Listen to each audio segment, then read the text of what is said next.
I'll remind you. Yeah, we could do that too. There's a pause. Yeah, we need to get everybody up to speed on or figure out a process for some of these things so that we can delegate the Zoom meetings. And I'm sure you guys can probably do the YouTube videos better than me. And so we got to figure that out. But YouTube does have some interesting like pieces where you can trim things out. And Yeah, some of it is like AI driven. Some of it you can like the chapters that I think those are very useful for like meetings like these. But yeah, so you can do that manually or you can like have AI do it. okay. Yeah, I don't know how to have AI do it. So yeah, I need your help. Let's figure out how to get everyone on there appropriately. Yeah, it would be nice. Like today we have KCL presenting, like we could put a tag in there so people could jump to that if that's all they want to view.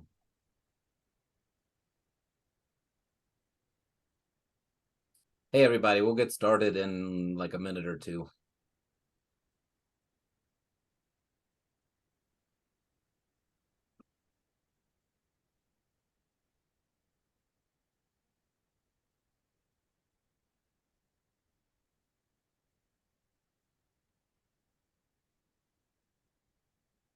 Yeah, this is great for a summer meeting. Some stuff might have to get, I don't know, to see how much we get to.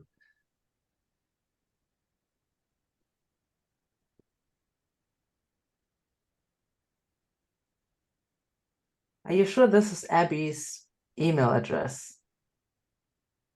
What are you looking at? Maybe don't say I'm looking at the meeting notes and then she put that in actually. Oh, okay.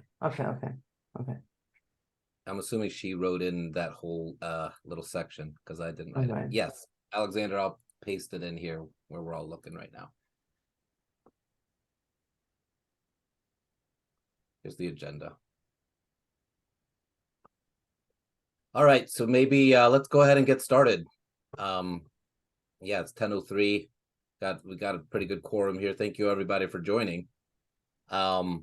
We do like to, so our agenda for today, we have intros, then a few status updates.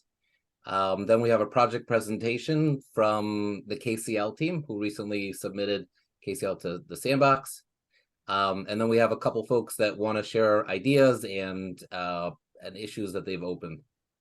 So let's jump right in. The agenda is in the meeting chat there. So first is introductions. Thomas, do you want to introduce Leanne?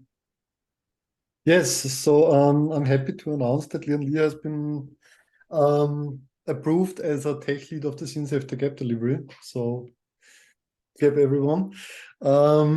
Yes, and I hope she will support us in a very nice way as she did it until now. So she joined us for KubeCon, drove a lot of initiatives through KubeCon, and it was really nice to work with her. And I think she's a pretty good enrichment for the tag. So yes, nice to work with you. Thanks, Thomas. Do I need to say something as well? If you want. Well, I'm just gonna say thanks, Thomas, for pushing for me to become tech lead. And yeah, I'm gonna stop doing anything now because now I've already achieved everything. I will still like drive the website stuff forward because I really want us to communicate better to the outside and give people from the outside better more ways into the group. And for KubeCon Chicago, because I'm not going to be there in person, I want to think about ways that we can like have a cool remote experience as well. Maybe slightly better than we had in Amsterdam. That was, I don't know if anyone watched the 8-hour meeting we had, but yeah. So these are the two things that I'm thinking about now for the next couple of months. Thank you. And with this, back to Josh. Yeah, that's awesome. Thanks, Leanne. We're really looking forward to your help there and everything you've done so far. We like to open it up now for a couple minutes for newcomers. If you want to, you don't have to, but share, in less than 99 seconds, share your interest in how, the reason why we're asking so we can help you contribute. So if anybody wants to, I'll pause for a few seconds here and let people jump in and introduce themselves. And if you want to tell an app delivery story in less than 99 seconds, you can go for that too.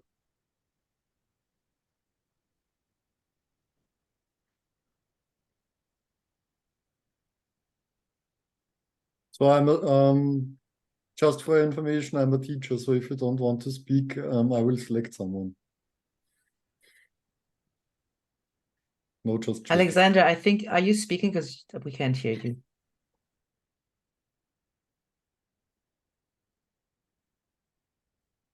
Can you hear me now? Yes. Yes. Good. Okay, perfect. Hi, everybody. My name is Alex. I'm a developer on the Operator Lifecycle Manager project, and I'm really interested in. I'm attending this meeting because I'm really interested in seeing how we can all land on a maybe not a single, but at least a standard for how we package and ship software. One of my biggest fears is seeing there's a bunch of great projects that enable you to extend Kubernetes or install packages, bring capabilities onto a cluster.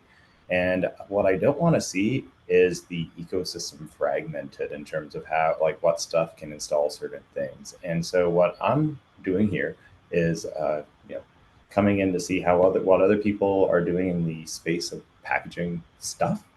And I hope to just learn from you and see what you're doing. And hopefully, which I think the purpose of this meeting is to drive a common way for doing, the packaging portion of it so that all our projects can bring these great projects to different clusters and also not fragment the entire ecosystem, because that seems bad.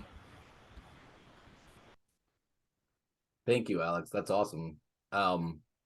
I want to let you know, you probably know because some of the operator framework folks have come to the meetings, but there's a group that we formed called Working Group Artifacts, which is very deep in just that domain, pursuing some synergies, standards in the internal formats of OCI bundles, but you want to think bigger than that, but particularly OCI bundles. So.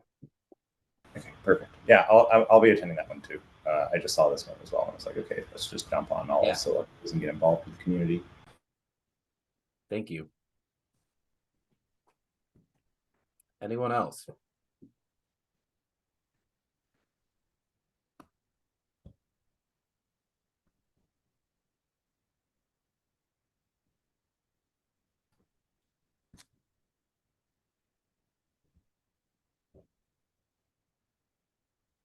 All right, I'll stop there. It's hard to stay silent for so long, but thank you for bearing with me. All right, so let's go to the next one, which is status updates. First one on the list is just the annual project reviews. I think Karena Angel had taken one. I know, Thomas, you said you were going to be looking at one. Colin, you had mentioned. Does anybody want to share how that's going or any feedback? To be honest, I was currently trying to find a second one who is reviewing with me. I think I found one, and we will start doing this now. So let's see how this works. So currently, the hardest thing is to find out how the process works. So I found one document where this is described pretty well. Let's try to find out how this works for us. Yeah, was talking to Josh yesterday. That's what I was curious on too. Going at this cold first time, I definitely want to spend the time and do it. But if anybody else has had some experience doing it in the past, or Thomas, if you want to chat about it and share some notes, then I think that would be helpful, or at least for me. I think the TOC has also created annual reviews,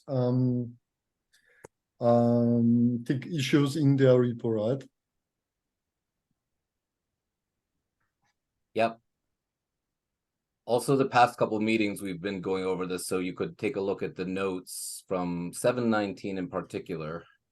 Wait a second, 719. Yeah, mostly 719. We had a big discussion.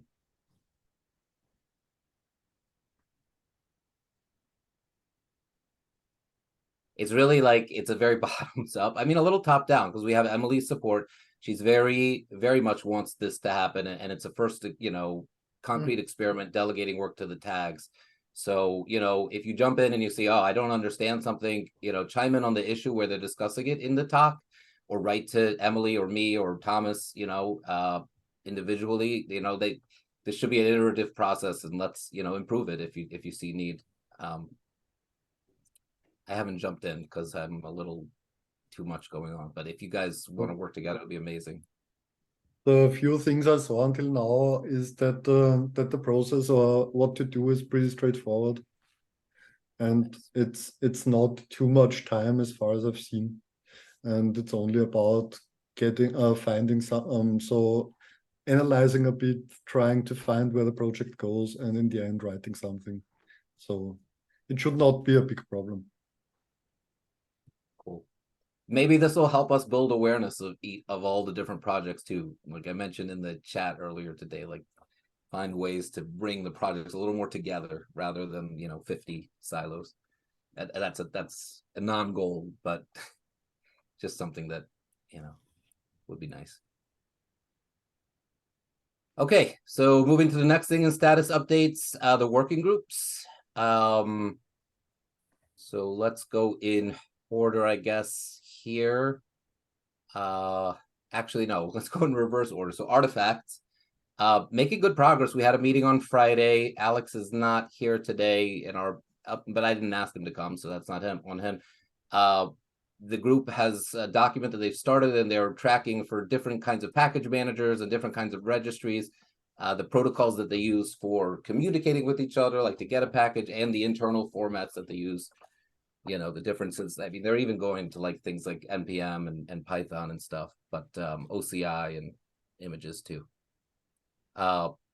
We do have the pending issue, so I'll call that out again like I do every week, it seems. For the leads for that, which they're already functioning as the leads, Alex Flam and Ram Kumar Chinchani. So please take a look at those issues and +1 them so we can get them merged and make progress there. Platforms. So on platforms, I see Abby wrote in a lot of notes. I don't know that there's anyone else here besides me and Colin, I guess, that are particularly deep in that group, or Leanne too. Sorry, Leanne. But the platform maturity model is coming along. We had a great meeting last Thursday where we finalized the 5 aspects, and everybody is I mean, we've got 20-30 experts that have been looking at these, and everybody's pretty happy with where we're at. So yeah, did anyone paste in? Let me paste in the link to the current 020 version that Abby's been sharing. So we've now divided those 5 aspects into 5 GitHub issues, and people are we put a little framework in for what we want people to do, but people are creating basically a couple paragraphs about each of those 5 aspects. Check out the issues, I guess, in our GitHub repo for the tag, or join the Ouija platforms channel in Slack. There's a lot of conversation going on right now about each of those.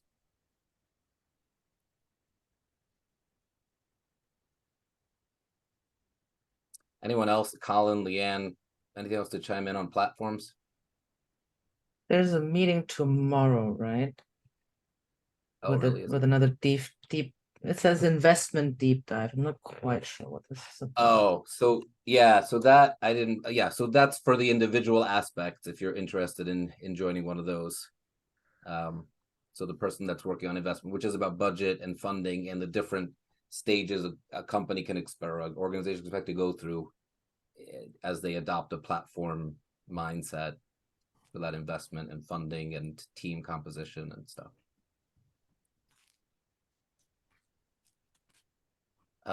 Let's see, any other things? Operators, I know that Victor Liu, is he on the call today? Yes. Hey, Victor. I know he started an issue, so I'll go ahead and just mention it here about, you know, iterations on the operator paper number 439. So I guess take a look at that. Pasted it in. Victor, if you want to talk more deeply about it, let's hold on that, I think, till the ideas section so we can get to KCL. If that's okay. And the last status update is KubeCon Chicago. I need to update 408, but we did request a project meeting and a project booth. So hopefully the project meeting will be, I don't know, however many hours they give us, 2 to 4 hours, I guess, at McCormick Place at the location of the conference on Monday. I know there's a lot of events going on that day, but here's another one. Yeah, it'll be a place where we'll hopefully, you know, depending on everybody's availability, bring together working group leads to share, you know, what they're working on and recruit more contributors or get feedback. We try to bring some project folks in. We asked them to talk about their project for 5 to 7 minutes, and you know, just to further synergy and standards and talking about, you know, how these things work together. So yeah, so that's in progress. And I guess I'll pause there. Our next thing is to have KCL present. So is there any other status updates that we missed or that we should add here?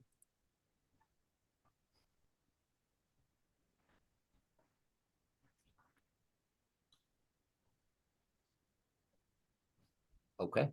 So I wish there was a way to mark this point in the meeting. Let me ask Peng Fei, is that if you could take over and present to us KCL, and we'll listen and yeah, ask questions eventually. Okay, could you see me? Let me show the slides. Wait.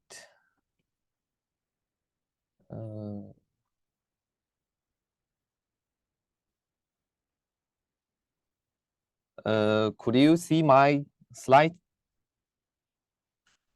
Yes. Okay, let's begin. Yes.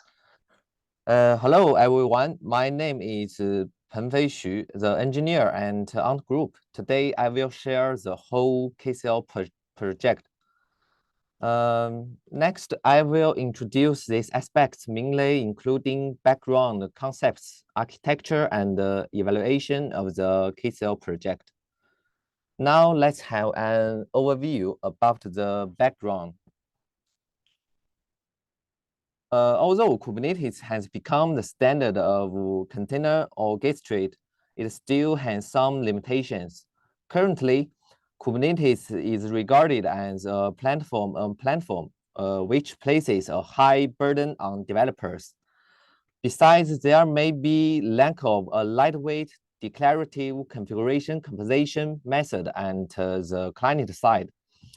Developers may need to learn a lot of knowledge and write a lot of YAML to deliver their applications. And almost every developer's application is generally composed of third-party software such as database and networks. With a large demand for dynamic configuration and customized deployment, this also brings high challenges for the stability and the efficiency of configuration management. In this context, we have developed KCL to reduce the burden on developers and improve the efficiency, mainly through the dynamic configuration, abstraction, and automation. KCL expects to solve about issues by hiding infra and the platform details by defining API abstractions to reduce the burden and manage large-scale configuration across teams without side effects through the configuration language, and provide the ability to write, combine, and abstract configuration blocks, such as struct, definition, constraints, and logic. Besides, KCL can be used as enhancement for configuration tools such as Helm, Customize, and KPT through its dynamic configuration abilities. Next, let me give you some concepts and cases of the KCL project. As a configuration language, the most important feature provided by KCL to application and platform developers and SREs is dynamic configuration management. By abstracting code and using templates, validating and mutating resources using KCL schemas and functions. The platform can provide developers with an application-centric and easy-to-understand interface. In addition, when this interface cannot meet the configuration requirements, KCL allows platform users to quickly expand and define their own models. And these models can be reduced through OCI registries. In addition to Peng Fei, could you pause it for a second? Through OCI registries? Could you just describe what you meant there? Yes.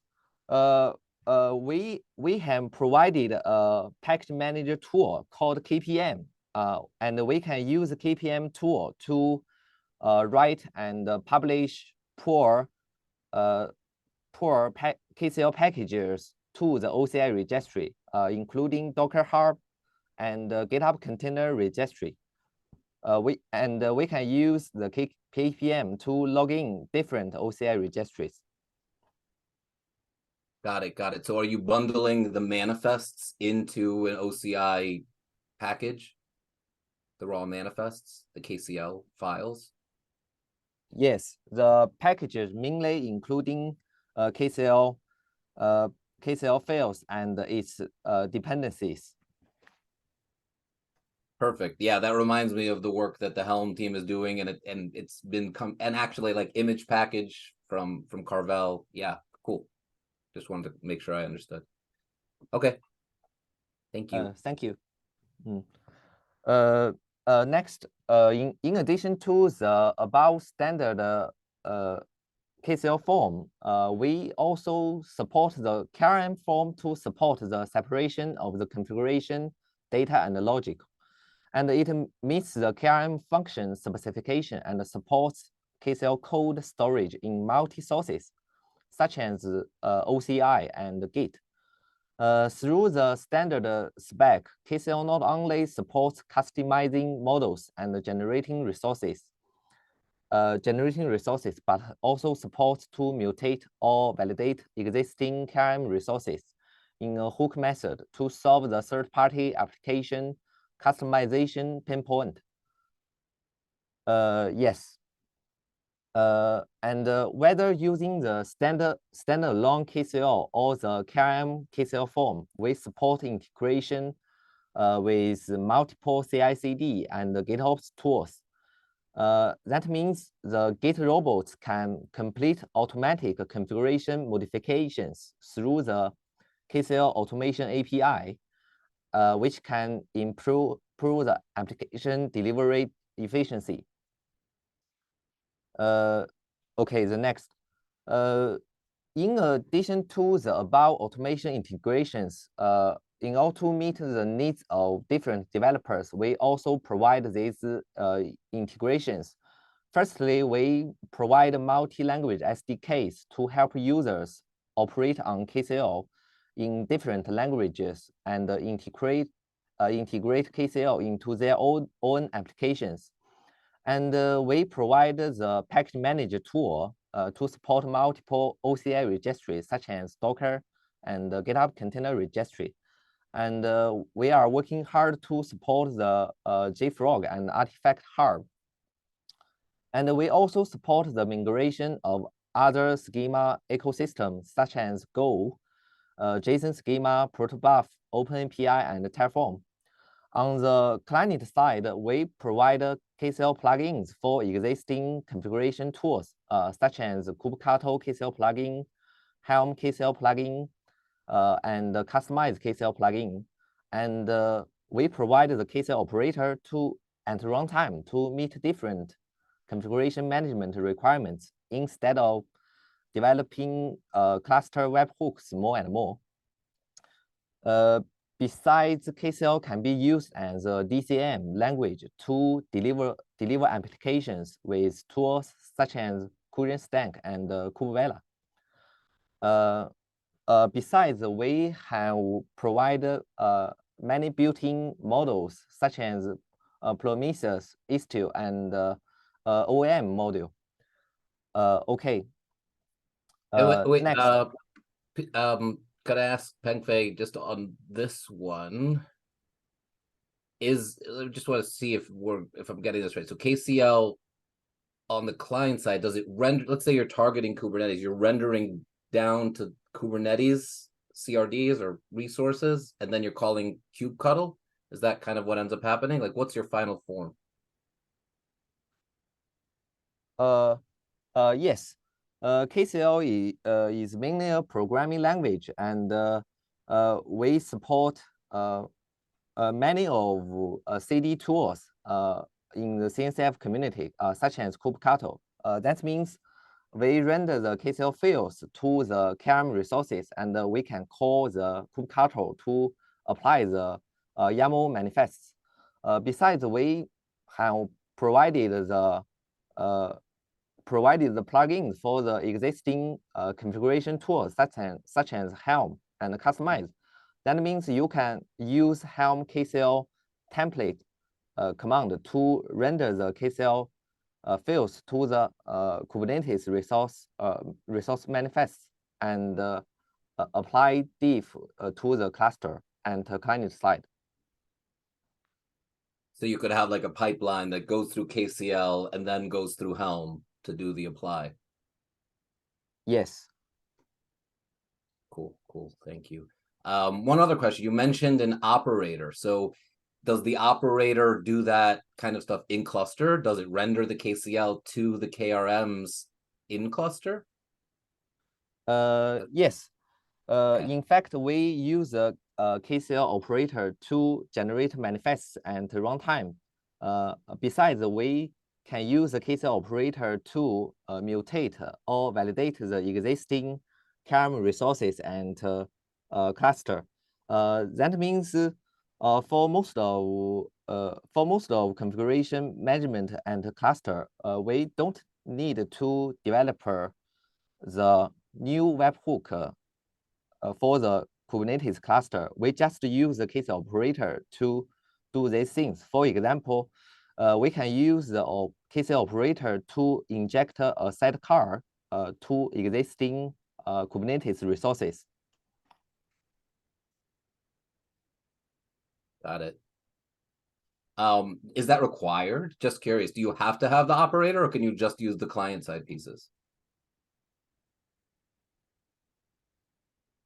For the client side, we can use KCL to render the YAML manifests, but for some configuration fields, we may get the real value and clean the runtime.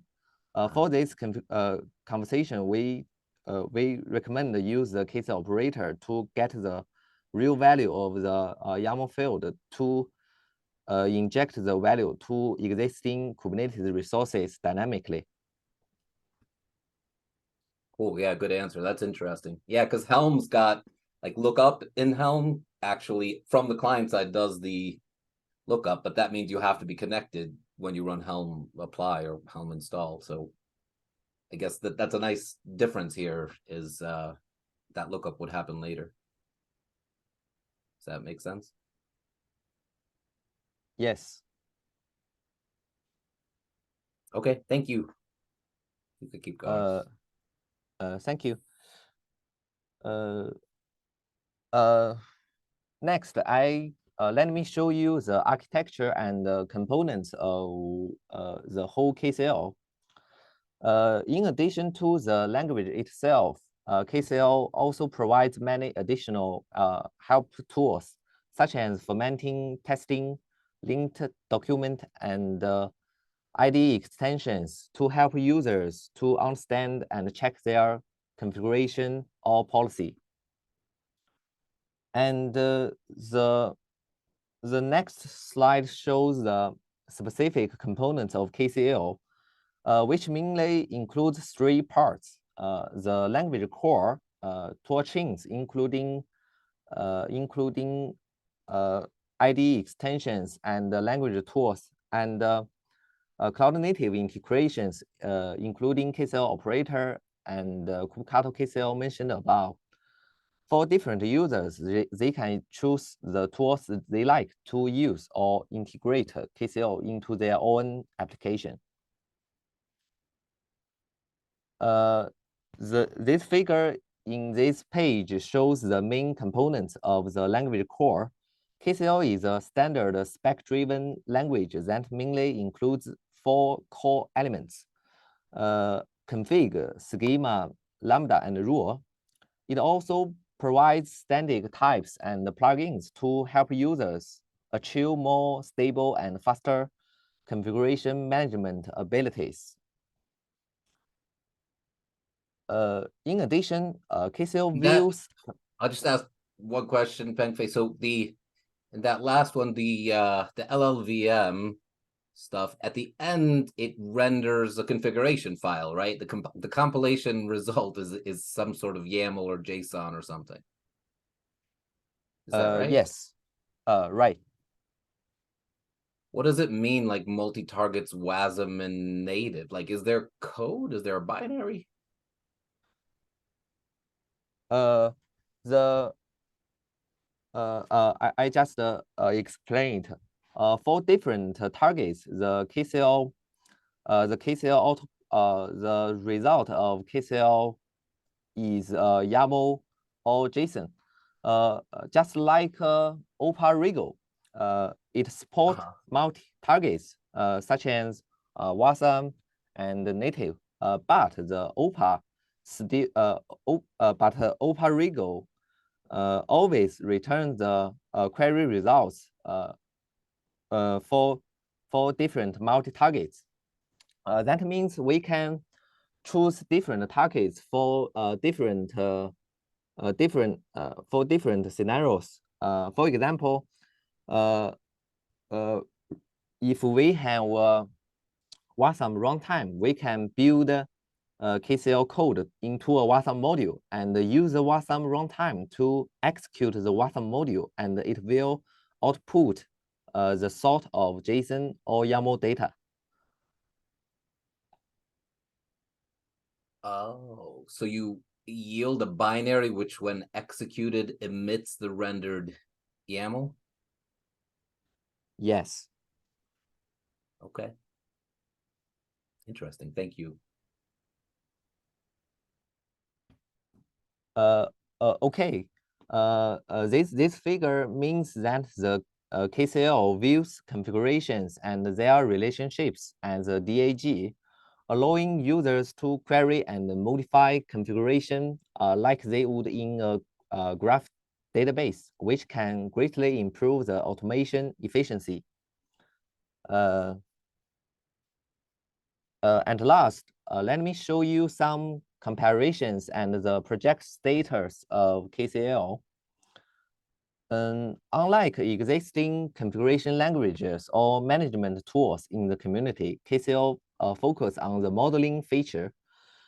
Its Unicode schema keywords and granular static types are different from other languages or tools. And this approach brings high performance to KCL, which can be used in any scale configuration scenarios. And whether it is a simple configuration or a complex Kubernetes configuration scenarios, in our benchmark, KCL is almost faster than other languages. However, all of this just the beginning. In 2023, we will still focus on the KCL languages, tool chains, and cloud native integrations, and to do more work. In 2024, we hope that KCL can reach the version 1 to help more developers to manage their configurations and policies. Because the KCL project has just been open source for 1 year, we have still released many versions during this year and worked with many contributors and maintainers from all over the world to build the KCL community. Here, we hope to receive further assistance from the CNCF community. For adopters, KCL is currently mainly trusted by engineers from many companies, such as Ant Group, Huawei, and Yuzhan. And Ant Group, we have over 700 developers involved in 1 million KCL codes, indicating that KCL has reached the production level. In Yuzhan, they use the KCL Open Cruise to application abstraction to support the middleware configuration management in over 100 clusters. And in Huawei, they use KCL to solve the problems such as the difficulty in abstracting Terraform HCL, and the lack of scalability can be solved to meet its SaaS configuration UI definition. And they write almost 2,000 KCL mode codes and 3 KCL plugins. And the adopters has more and more. We just hope we can get more adopters in 2023 and the next year. Finally, there are some community. I have a question on that one actually. Huawei, like that's pretty interesting. They're generating Terraform HCL, their output format. Like, just to ask, how hard would it be to use the same KCL top level schemas to they want to move from Terraform and use KRM directly, or Kubernetes or Crossplane or something? How hard would that be? Is that a pretty reasonable thing to do with KCL? For Huawei, for the Huawei company, they just have only infra configurations and with thousands of resources. So they just use HCL to abstract their hundreds of resources, but they quickly find that the HCL length of the abstracting abilities because HCL has no schema structures like KCL. They just use the HCL variables to define their configuration interface, but they got a list of variables instead of structure. Thus they fund the KCL project, and they very like the KCL schema structure, and they use the KCL schema to render their configurations and input their platform spec, and the platform use the KCL render results and output the Terraform resources and use the Terraform resources to apply their infra. Cool. Okay. Thank you. Okay. That's all. Thank you. Anyone has questions?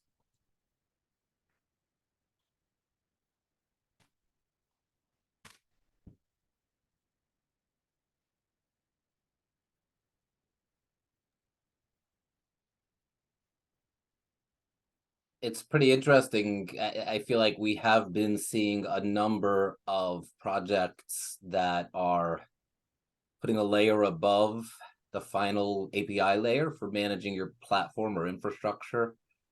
I guess most of what we've seen here in the group so far has been, Kubernetes CRDs, what renders down to that. So things like Crossplane's XRM, their compositional resource model. Essentially, they try to add some sort of renderer over the top of KRM also, but it's not client side. That's interesting. Abby's not here, but I know she's also working on a project called Kratix, which also it does some additional stuff over the lower level APIs. Does Q do this too? I'm not that deep in Q, but I know a lot of people are interested in it. Q, the CUE.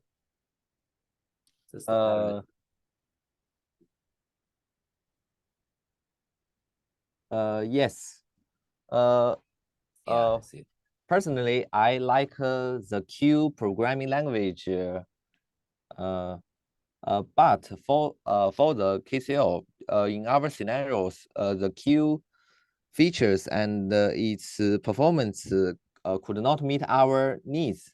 This is because the Q, the counts of Q is its patching features. That means we cannot use Q to write configuration to patch existing YAML manifests. For example, we have if I have a Helm chart, I can render the Helm chart into a raw YAML manifest, but we can't use Q to patch more fields to the raw YAML manifest, such as image. This is because the core issue of Q programming language is to solve the configuration inheritance, and the Q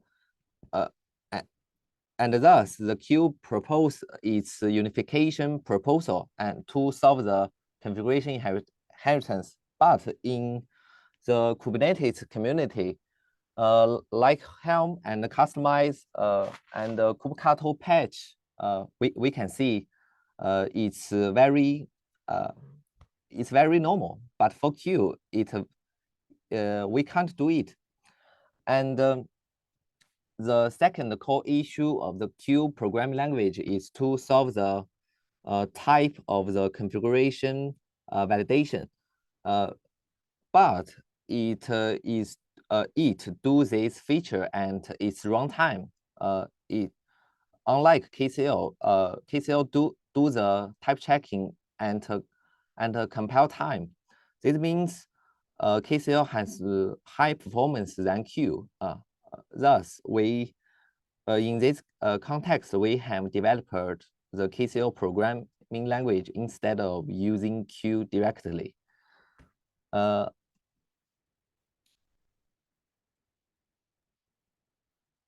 Thank you. Yeah, that helps.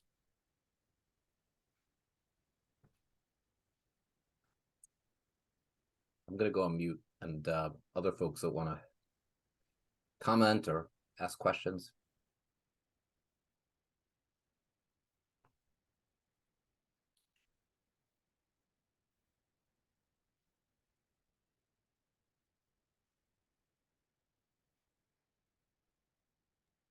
Yeah, YTT I see is another one that you've got there. That's from Carvel, which is one of our projects too. So, I mean, overall, I will say that it seems that it fits in with our range of configuration management tools. Some of the stuff you're doing is aligned with the artifacts work, like bundling up the stuff and deploying it into a cluster.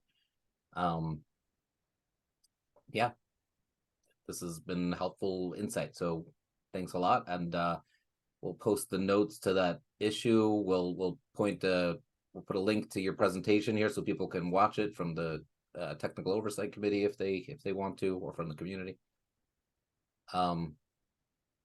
Any other questions for us or feedback from people here?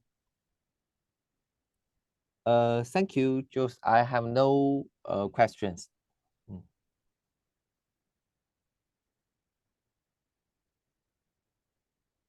Okay, well, thank you again, Peng Fei. That was great. Very interesting ideas. Yeah. So good luck, and we'll keep in touch. We'll keep working with you on this.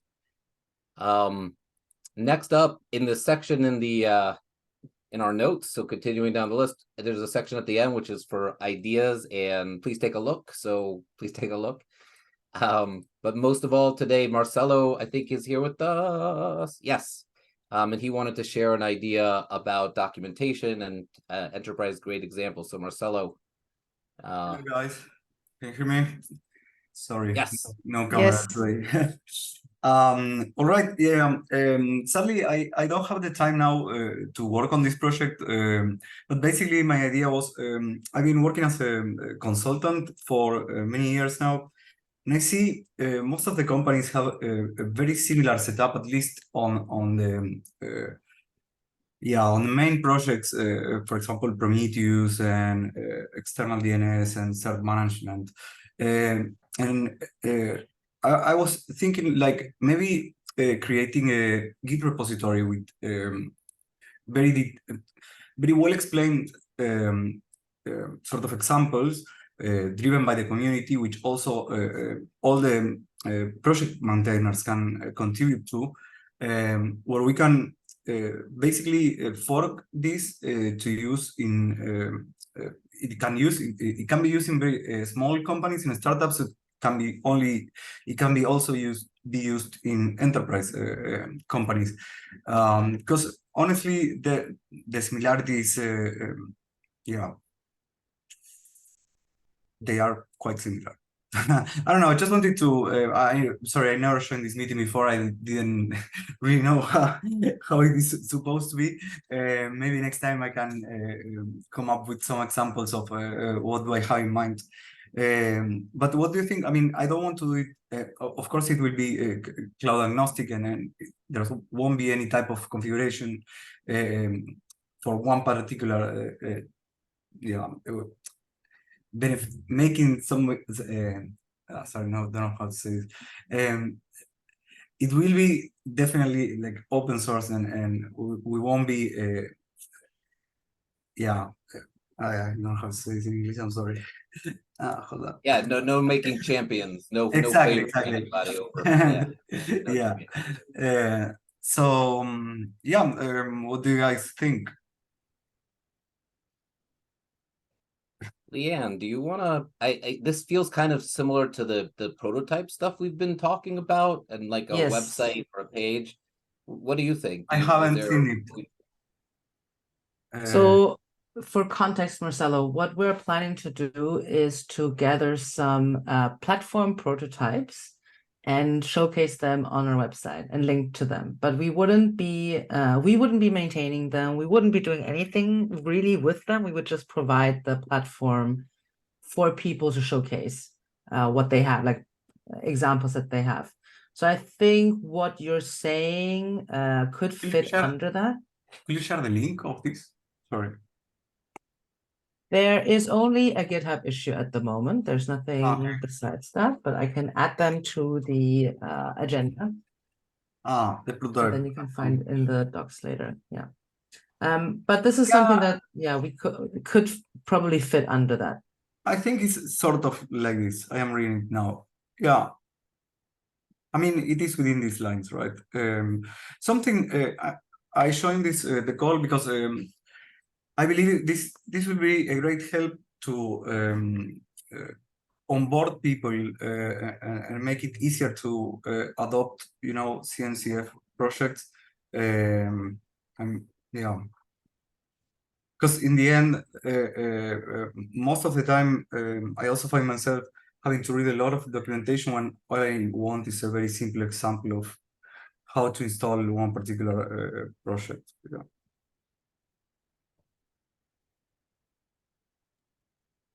Yeah, I think Marcelo, if you're on the right path, then you meet people. That's what I've heard. If you're on a path and there's other people there too, then you're probably on a good path. So I think what you're talking about is great, and we need people to help us out. Leanne's trying to gather them up onto the site, but if you create a repo, we've been talking with other folks like what's his name, Salaboy, Mauricio Salatino. He's been helping us with that kind of thing too. Alois Reitbauer, one of our chairs, he had some ideas too. So we're definitely open to, if you create something. And one thing we want to have, we don't expect people to maintain it for the next 5 years. Like if you have a sample and we won't own it, but we're kind of thinking we'll put a link to it on the page.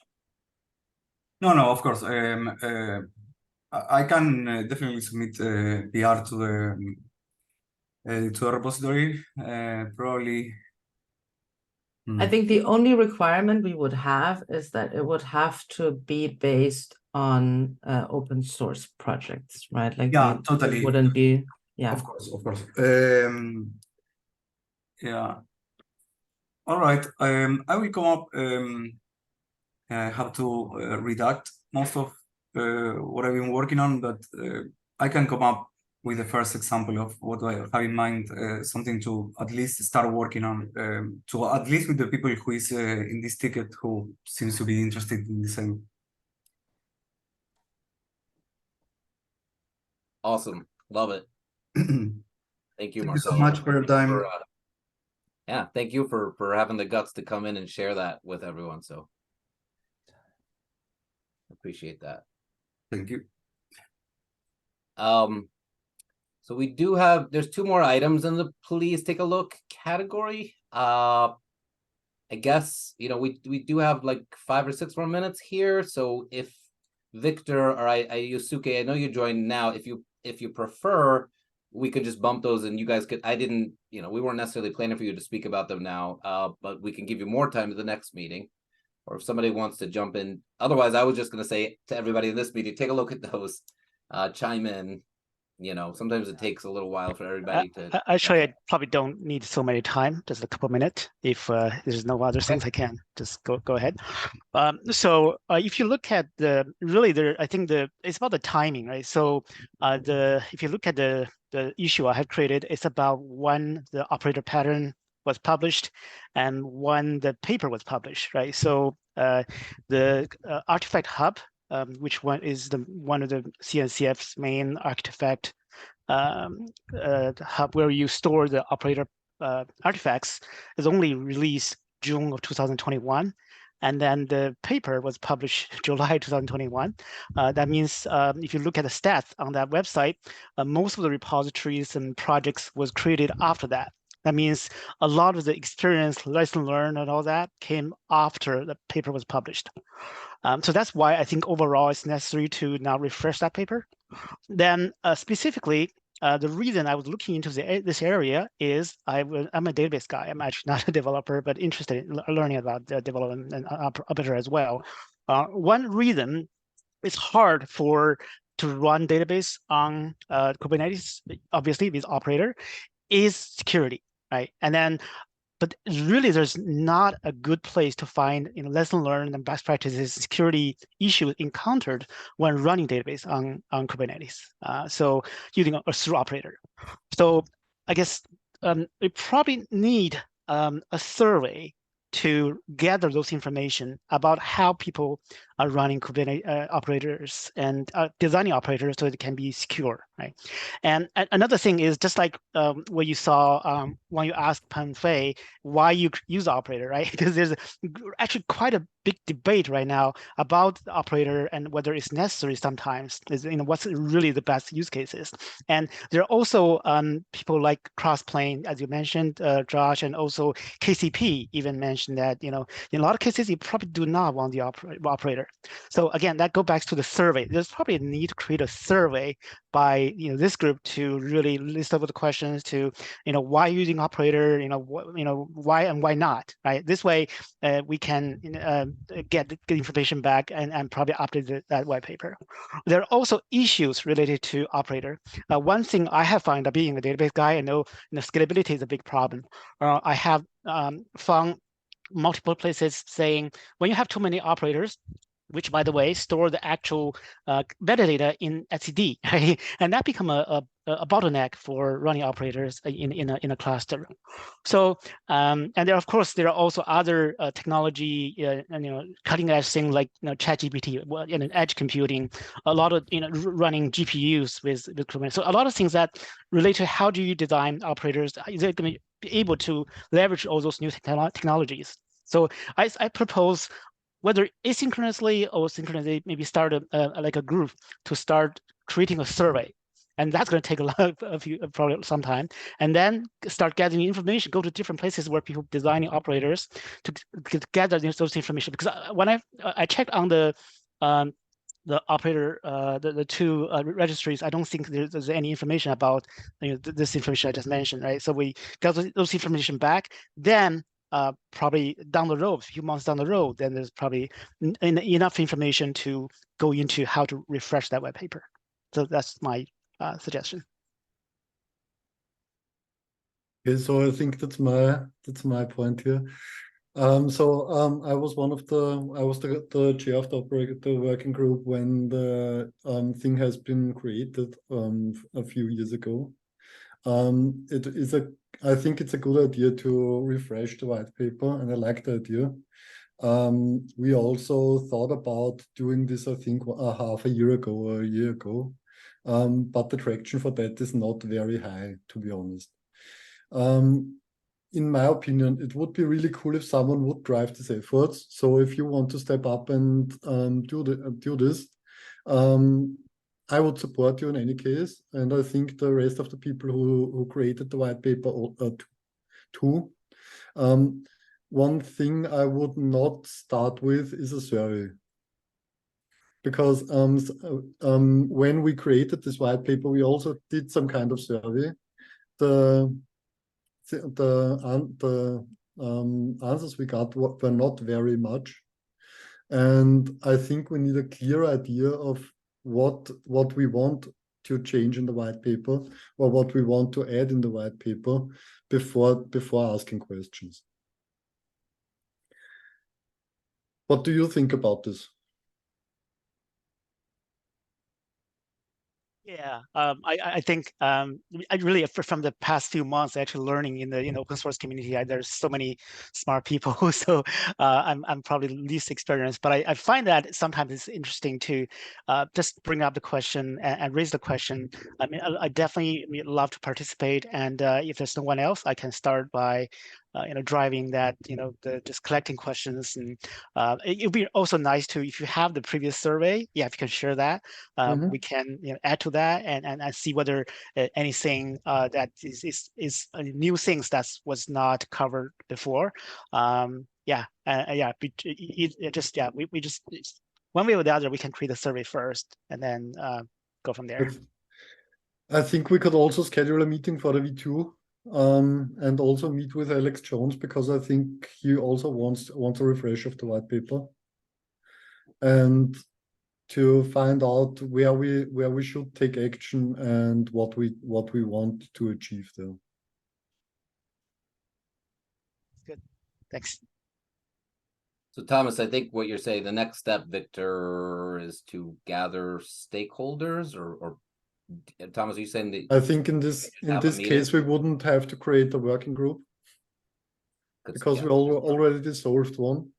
I think we should treat it more as a project in the tag, and therefore, in my opinion, we should try to find out who is interested in working on the white paper again.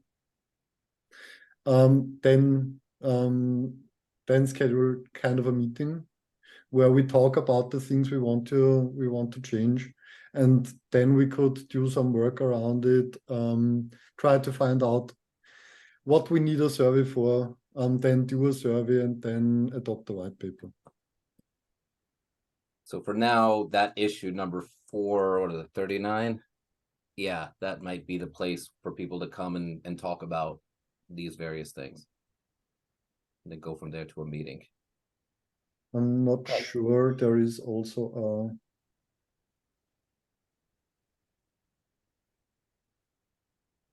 a operator working group in the CNCF Slack. Oh, like a WeG operators channel? Yeah, that WeG operator white paper is tag app delivery operator white paper. I'm not sure if anyone is in there, but we should. I think Victor, you are also part of it. And we could also ask there if someone has ideas, want to collaborate on this, and try to get this forward. That'll be awesome. Yeah, I'll follow up with you offline then, Thomas. Thank you. This is great. The survey that we did for platforms was also interesting. What I kind of have learned from that is we needed to iterate on it a lot more, and I think it should have been more concise, and maybe we will for our next version. So as long as we're working together, Thomas, you'll be there. Let's just iterate and we'll make the best decisions. So one thing we should take care of when we are creating a survey, it should not have more than 5 questions. So we have to choose wisely. I think Colin created a survey for the platforms working group once.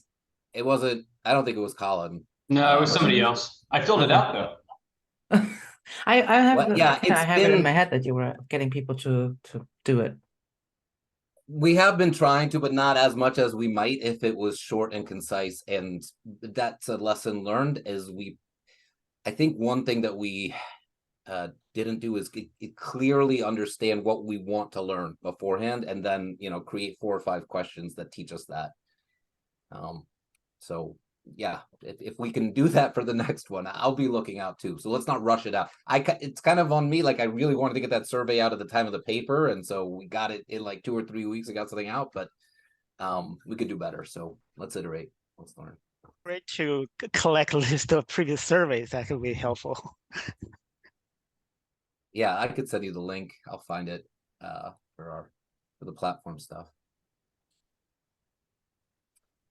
Okay, we're a minute over, so to be respectful of everyone's time, thank you all so much for joining. We'll get the recording up shortly, and see you on GitHub and Slack and everywhere else, or maybe at Niagara Falls, because that's where I'm going right after this. Enjoy. Thank you. All right. Have a Yeah, good week, bye-bye. everyone. Bye.